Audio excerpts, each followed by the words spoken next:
Պարի պետական անսամբլը թուվելիս հանձնաժողովի անդամներից մեկն ասաց. ոչ, այս աղջիկը պարուհի չի դառնա, բայց եղավ ճիշտ հակառակը, այդ աղջիկը դարձավ հայ պարարվեստի լավագույն դեմքերից մեկը։ Այսօր մեր հյուրն է պարուհի, Հայաստանի Հանրապետության վաստակավոր արտիստ Սոֆի Դևոյանը։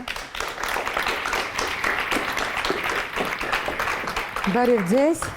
Բարև ձեզ։ Սա, այսպես ասած, բեմադրված դրվագ էր ձեր կյանքից, դա կինո է, իսկ իրականում ինչ զգաց Սոֆի Դևոյանը, երբ այդպիսի դատավճիռ կարդացին։ Երբ ես ընդունվեցի Պարի պետական անսամբլ և ղեկավարը Ազատ Ղարիբյանն էր, այն ժամանակ առաջի ելույթս, որ դուրս եկա, բնականաբար ամբողջ պարը ես խառնեցի, և Տերեզա Գրիգորյանը, որը ժամանակին մամայիս հետ էր պարում օպերայի և բալետի թատրոնում, բավականին մոտիկ էին իրանք և լոժայում նստած, մամաս շատ հուզված, Տերեզա Գրիգորյանը շուռ եկավ և ասաց, տեսար, որ աղջկանիցդ ոչ մի պարուհի դուրս չի գա։ Եվ հաջորդ օրը ես արդեն պատրաստվեցի նրան, որ ես պիտի դուրս գամ, որովհետև Ազատ Ղարիբյանը մտավ դահլիճ ու ասեց, ուրեմն բոլորդ ազատ եք, Սոֆի դու ես մնում, Սուրեն Չանչուրյանը և Լևոն Գասոյանը, ես ասացի լավ, սխալ արել եմ ես, բայց ինչ կապ ունեն այդ երկու տղաները, և մեկ վայրկյան հետո լսեցի, որ ասեց, դու երեք սխալ արեցիր, և ես այնպիսի մի ձեռքի շարժում տեսա, որ ես հասկացա, որ ես պիտի քո վրա մենապար բեմադրեմ։ Այս ֆիլմը, որ ես տեսա, ես հասկացա, որ յուրաքանչյուր մարդու հետ կյանքում լինում է այդպես պահեր, որոնք շատ կարող են փոխեն կյանքդ։ Անցան տարիներ, և 96 թվականին, երբ որ ես արդեն ունեի Պարի և Օգու թատրոն, նույն Տերեզա Գրիգորյանը ինձ կանչեց և ասեց, Շվեյցարիայում, Լոզան քաղաքում 120 խորեոգրաֆիկ ուսումնարանների փառատոն պիտի լինի։ Դու կարող ես մոդեռն պար բեմադրես։ Ես բեմադրեցի Սամսարա, չեմ թաքցնի, որ այն տարիներին մենք չունեինք ոչ մի ինֆորմացիա և ես շատ բաներ արեցի ուղղակի ինտուիտիվ։ Պարը բեմադրեցի, ամուսինս գրեց երաժշտություն Մարտիրոս Մարտիրոսյանը և իրենք մեկնեցին Շվեյցարիա։ Եվ մի քանի օրից ես զանգ եմ ստանում հենց Լոզաննա քաղաքից, Տերեզա Գրիգորյանը ասեց, որ այնքան լավ անցավ համարդ, որը դու բեմադրել ես, որ այդ համարը դարավ մի քանի ուսումնարանների խորեոգրաֆիկ, как бы учебное пособие։ Ուսումնական ձեռնարկ։ Այո։ Եվ քեզ դու մտար այդ տասնյակ լավագույն բալետմեյստերների մեջ։ Այդ նույն Տերեզա Գրիգորյանը, որը ժամանակին նման դատավճիռ էր։ Այո։ Դուք 10 տարեկան եք, երբ եկաք Հայաստան, ինչը գրավեց Հայաստանում, ինչը սիրեցիք։ Ես ծնվել եմ Երևանում, ուղղակի այնպես ստացվեց, որ պապաս զինվորական էր և մեզ ուղարկեցին Ռուսաստան, ապրում էինք մի Բուզոլուկ քաղաքում, որտեղ հիմնականում գիտնականներն էին, բժիշկներ էին, այսպեսի մթնոլորտում եմ ես մեծացել։ Դուք սովորել եք Երևանի պարարվեստի ուսումնարանի դասական պարի դասարանում։ Դա ձեր ընտրություններ, թե պարզապես հանգամանքների բերումով այդպես ստացվեց։ Չէ, մամաս ինձ բերեց դպրոց, տվյալներս նայեցին, ես շատ լավ թռիչք ունեի, շատ փափուկ էի, բոլոր տվյալները ունեի։ Դուք ձեզ տեսնում էիք բալետի պարուհի, ես դա նկատի ունեմ։ Ոչ, ես ուզում էի դերասանուհի դառնալ։ Ինչպիսի շրջադարձ։ Այո, միշտ երազել էի փոքրուց, որ ես պիտի դերասանուհի դառնամ և թատրոնի։ Դեռ պարուհի, չնայած եղել են գիտեք առաջարկնել, երբ որ ես նկարվեցի «Последний бросок», Վերջին թռիչքը։ Հա, դա մի փոքրիկ հատված էր, հետո «Կամոյի վերջի սխրանքը» ֆիլմում, դրանից հետո ինքը Գերասիմովը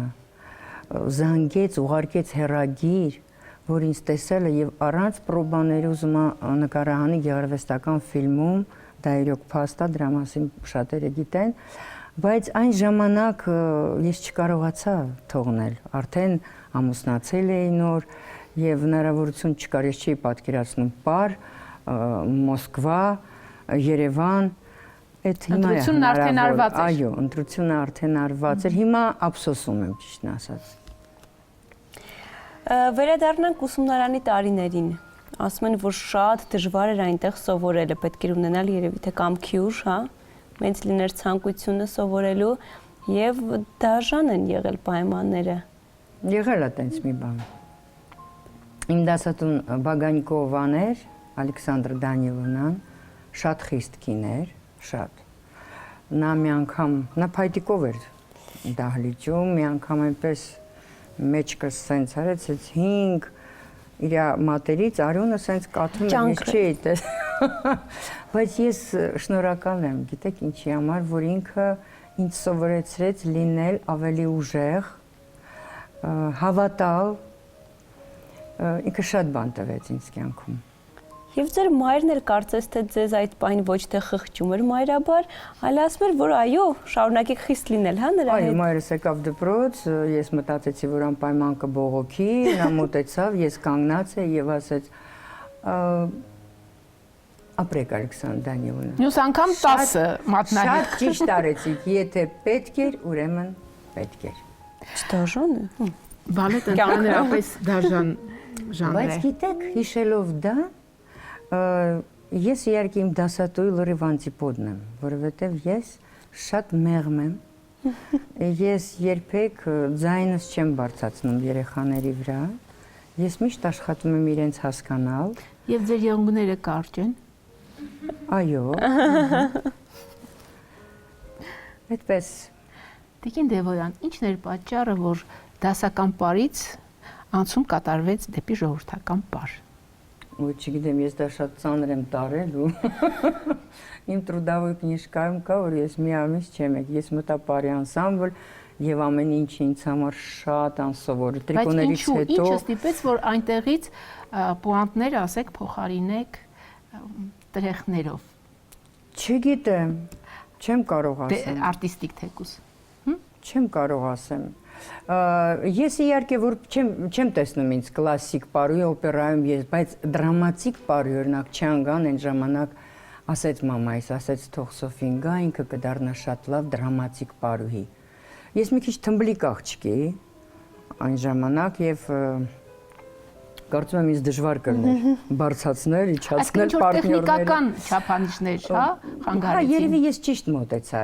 ու հասկացա, որ ավելի լավ կլներ, եթե ես գնայի Պարիպետական անսամբլ, բայց այնտեղ էլ ամեն ինչը ինձ շատ խորթ էր ի սկզբանե։ Շատ։ Եվ մի անգամ էլ ասել եք, որ այդպես էլ անսամբլում մնացիք իբրև սպիտակ ագրավ։ Մնացի։ Չնայած բոլորի հետ շատ լավ հարաբերությունների մեջ էի, բոլորին շատ սիրում էի։ Դե մնացի։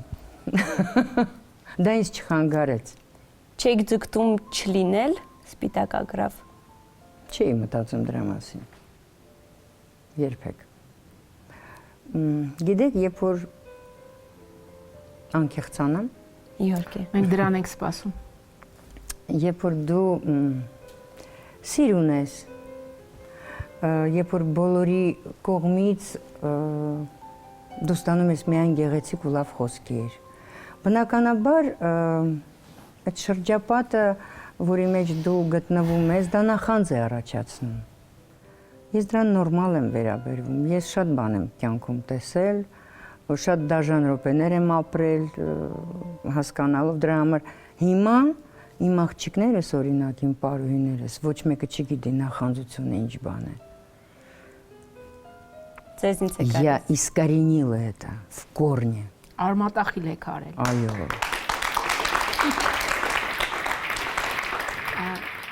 Սիրում եք, երբ ձեր մասին ինչ որ կարծիք եք լսում, կամ ձեր մասին հուշեր են պատմում։ Սիրում եմ թե չէ, այնքան սիրելու բաներ կա կյանքում, գիտեք, շատ։ Ես առաջարկում եմ փոքրիկ մի էքսպերիմենտ։ Դիտեք տեսանյութը։ Լավ։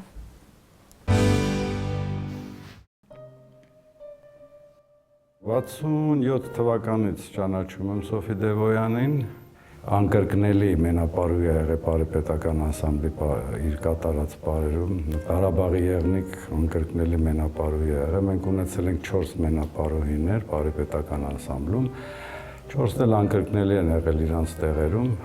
շալախով ենք պարել միասին, Սոֆայի հետ մենապար պարելն էլ է շատ դժվար եղել, որտեղ իր մոտ շատ մեծ իմպրովիզ կար։ Օրինակ ես Ղազարյան Կարինեի հետ եմ շալախով պարել, Մելանիա Կարապետյանի հետ եմ շալախով պարել, նրանք բոլորը նույն, ասենք, բեմադրությունը գնում էր, բայց Սոֆայի մոտ իմպրովիզ կար, կարող է պահի տակ փախներ քեզանից, պիտի բռներ իրան։ Հարավային Ամերիկայում 85 թվին իմպրեսարիոն ասել էր իմ մազերս նոր սկսել էր այդ ժամանակ սպիտակել, աղջիկեք եկան, որ մազերս ներկեն, Մարինգա քաղաքում էինք, Սոֆան էր, Ղազարյան Կարինեն էր, Գալստյան Կարինեն էր, Մելանյան էր, Կարապետյան, սկսեցին ներկեցին ամբողջ գիշեր բալիգույն եղավ իմ մազերը, հետո չգիտեմ Սոֆան թե Ղազարյան Կարինեն ինչ բերեցին, սկսեցին, այդ մի անգամը ներկեցին, խապեցին, ներկեցին մազերս սև դարձավ, եղել է շատ դեպքեր ա եղել, շատ հարազատ, այդ 20 քանի տարին միասին հարազատ քույր ու եղբայր, ոնց որ աշխատել ենք բոլորս միասին, շատ։ Նախանձը աշխարհում միայն պարարվեստում չի, բոլոր տեղերում կա։ Սոֆան մեղավոր չի, որ ինքը գեղեցիկ աղջիկ է։ Իհարկե Սոֆան փողոցում որ ման էր գալիս, տարբերվում էր բոլորից։ Իսկ հմայքով աղջիկ, հմայքով պարուհի եւ դրա հետ միասին լավ կատարողականություն ունենալ, թող նախանձեն, հիմա ով է մեղավոր, որ իրանք գեղեցիկ չեն ծնվել Սոֆայից։ Անգամ հանդիպելուց, եթե երկար ժամանակ չենք հանդիպում, փողոցում հանդիպենք, վազելով չի թողնում, որ մենք իրան մոտենանք, ինքն է գալիս հանդիպում, փաթաթվում, համբուրում, 40 տարուց ավել իրար հետ արդեն ընկերներ ենք, քիչ չի մի մարդու կյանքը էլ է։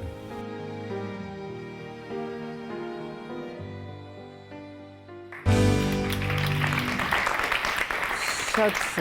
անսպասելի էր, շատ հուզիչ էր, շատ կարոտել եմ քեզ, շատ։ Ես բոլորին սիրում էի, դա այդ բանը կա, բոլորին Պարիպետական անսամբլում, և ես միշտ կանգնում էի մարդու կողքին, ով նեղության մեջ էր, աղջիկ լիներ թե տղա։ Շատ դեպքեր ա եղել, դեպք եղել ա, որ մի տղային չէին տանում արտասահման ու բաներ կա, որ մինչ այսօրս ոչ մեկը չգիտի, բայց ես գնացել էի KGB ու խնդրել էի, որ այդ տղային տանեն, ինձ ասեցին, «Ты берешь на поруки?» Ասեցի այո։ Հետո ասեցին այ, եթե որևէ բան լինի, դու կյանքում արտասահմաններ ես չես տեսնի։ Ես ասեցի, ես հավատում եմ։ Այդ մարդը երկար տարիներ չէր գնում արտասահման և փրկեցի։ Ինքը հետո Եվ ինքն էլ ձեր վստահությունը չչարաշահեց։ Բոլորովին։ Ուզում ասեմ, մեջ միշտ սեր ա եղել, յուրաքանչյուր անձի նկատմամբ։ Ես հիմա նայում եմ ու զարմանում եմ, թե ես ոնց լաց չեղա, ինձ զսպեցի ուղղակի, որովհետև տակոյ կամոք։ Տիկին Դևոյան, չնայած որ երկար տարիներ տարբեր մարդիկ փորձել են դավեր նյութել ձեր դեմ, չնայած այդ նախանձին, որի մասին խոսում եք ոչ միայն դուք, այլ բոլոր այդ մարդիկ, ովքեր շփվել են ձեզ, այդ նախանձ դեպի ձեզ, ձեր մտերիմները ասում են, որ դուք եղել եք միշտ շատ բարի։ Ճիշտ է։ Ինչից է, որ ոչինչ չի խանգարել։ Չէ, դա ինձ ավելի ուժեղ է ուղղակի դարձրել, այդքան բան։ Իմ մեջ ոչինչ չի կոտրվել։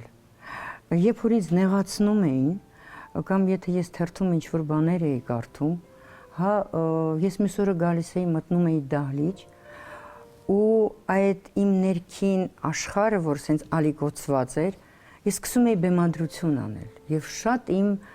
բեմադրած ներկայացումները հենց այդ պահերին են եղել, գիտեք։ Օգնել են։ Եվ ես օգնել են շատ, ես շնորհակալ եմ ձեզ։ Նույն կոմիտասը մեր աչքերով, նույն ամառասը, ու շատ։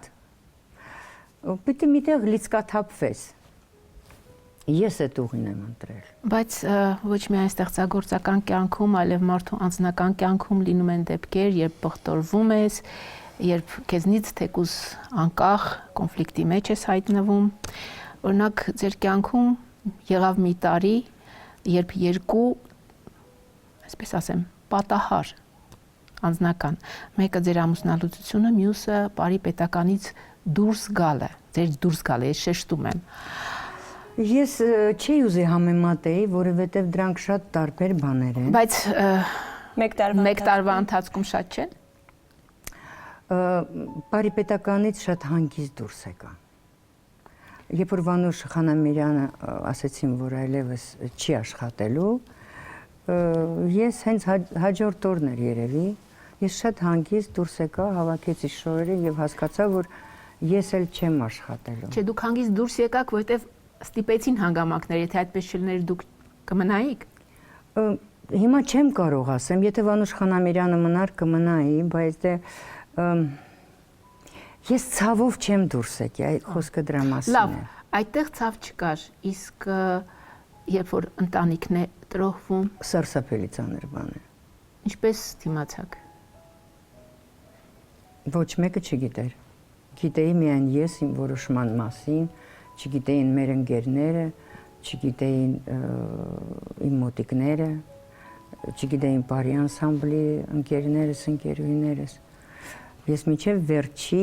պահը ոչ մեկին չէի ասում։ Այդ լռությունը չէր խեղդում։ Խեղդում էր։ Ես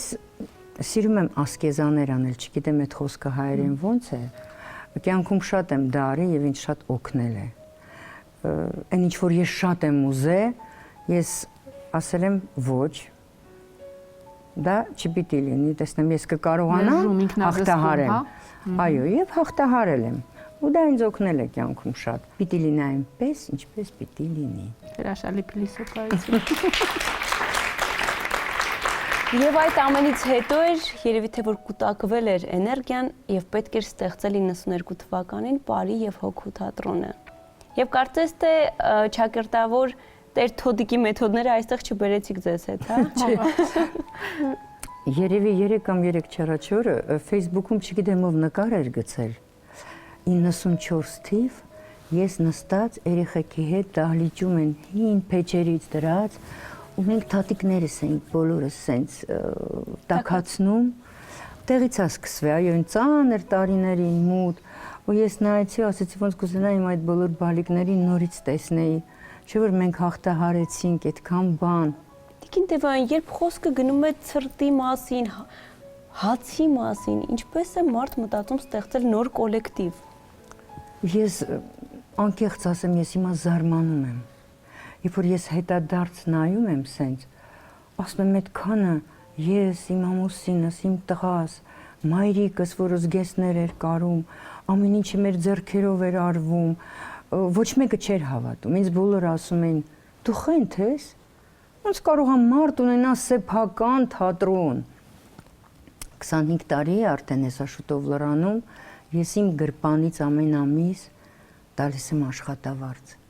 Այդ հիմա ես ունեմ դպրոց, հիմա ես ունեմ տղա, որը իմ սպոնսորն է։ Տղա, որը ստեղծել է այսօր արդեն ես ունեմ 3 սեփական դպրոց։ Պարի, մեկը Էջմիածինում, մեկը Մալաթիա Սեբաստիայում, մեկը Աբովյան քաղաքում, էլ մայր դպրոցի մասին չեմ ասում, բայց դրա համար ինչքան էտապներ էր պետք։ Իսկ եթե չլինեին ծանր տարիները։ Ինձ թվում է այդ ծանր տարիներին նաև հենց այդ քայլով դուք դիմացաք եւ հաղթահարեցիք այդ ծանր տարիները։ Երբ որ նստում էիր տանը, ոչ միտեղ չէինք դուրս գալի,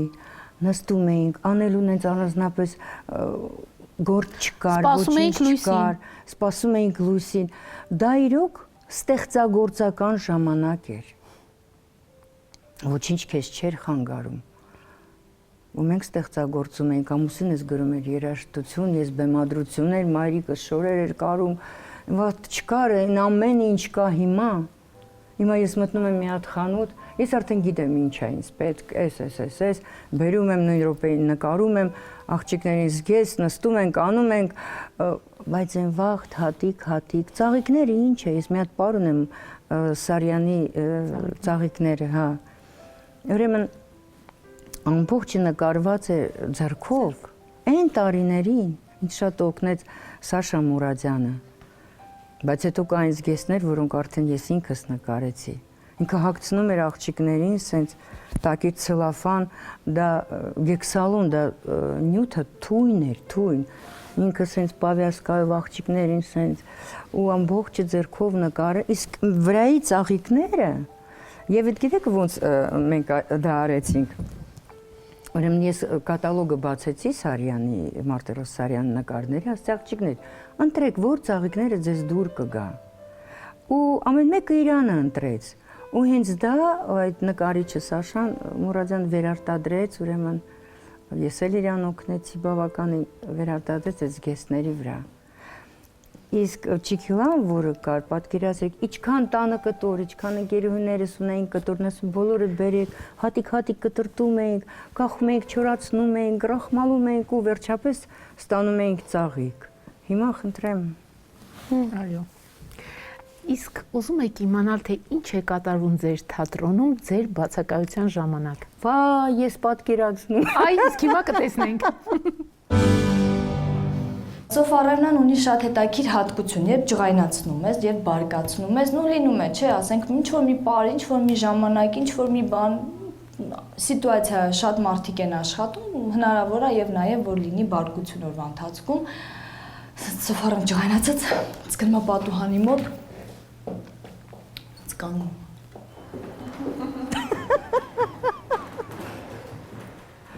Կարեք ասեք ինչ անում։ Հաշվում եմ մինչև 10 հաշվում։ Որ հետո գա ջղայնանա։ Մենք սաղս քարացում։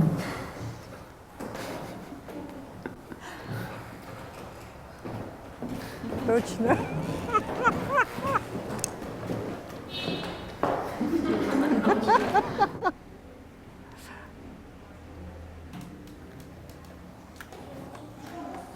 Այ այսպես մտնում է ներս, մի հատ նայում է բոլորին, այնուհետև վեհ կեցվածքով կանգնում է, ուսումնասիրում բոլորիս, այնուհետև նստում իր աթոռի, նորից վեհ կեցվածքով։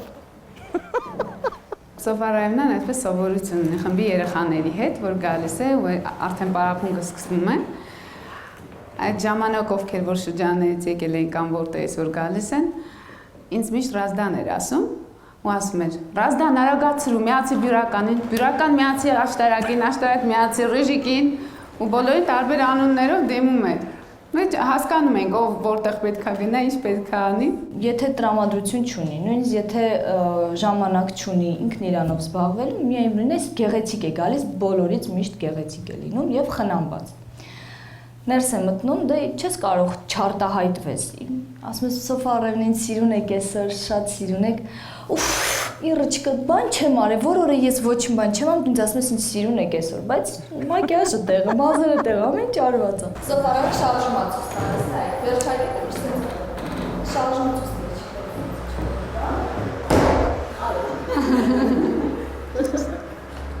Նաև շատ առանձնահատուկ է իր համբուրելու ձևը,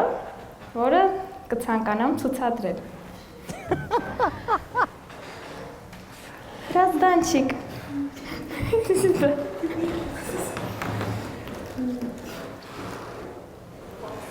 Давайте, երեխեք ջան, մի հատ հավեսով պարեք։ Клара, давай, детка, ну-ка шевелись. Рыжик ջան, давай, детка. Разданушка, руки, руки.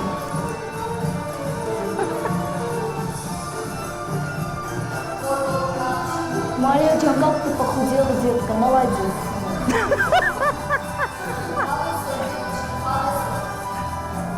Альвиночка, спокойно. Спокойно, конечно. Альвина ջան, корпусы ты чатра.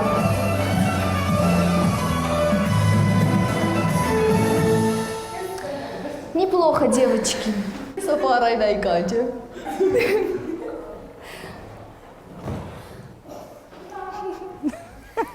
Elma. Իրոք ես եմ Սոֆարևնային բերեմ։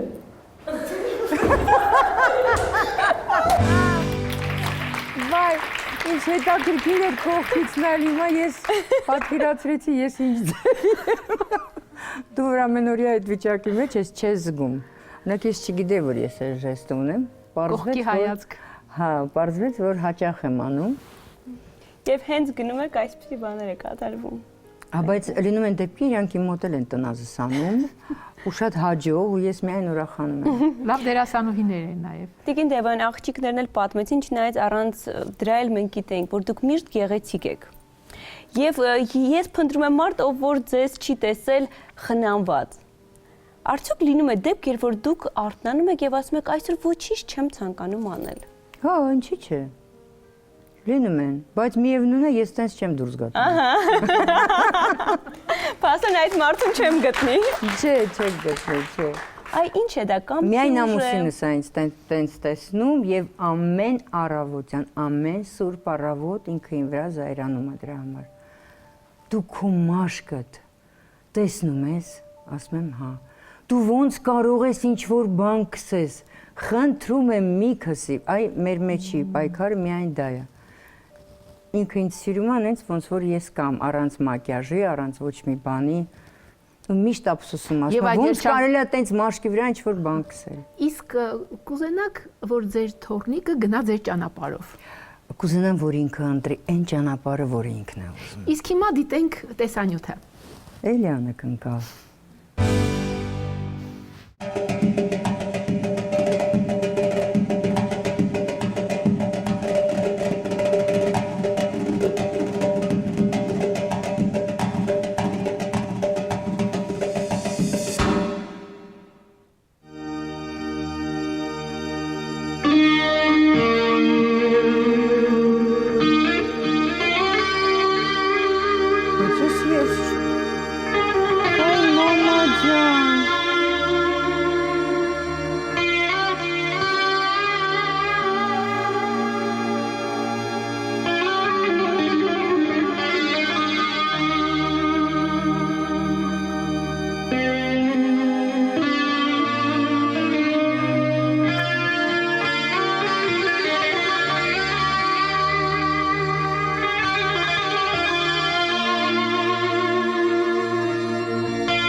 Պարզվում է, որ իմ թորնիկը ինձանից ավելի գեղեցիկ ձեռքեր ունի, շատ հուզիչ էր, շատ, բայց էլի ասում եմ թող ընտրի այն, ինչ որ ինքն է ուզում։ Այնքան շնորհակալ եմ ձեզանից, որ այնքան վաղուց այսքան էմոցիաներ չեմ ունեցել ու շատ անսպասել է այս ամեն ինչը, շատ շնորհակալ եմ, շատ։ Ձեզ շատ շնորհակալ ենք Տիկին Դևոյան, այս պատմության ամենաբարդ կետերից մեկը այն էր, թե ինչպես պետք է մենք հագուստը գաղտնի տնից հանեինք։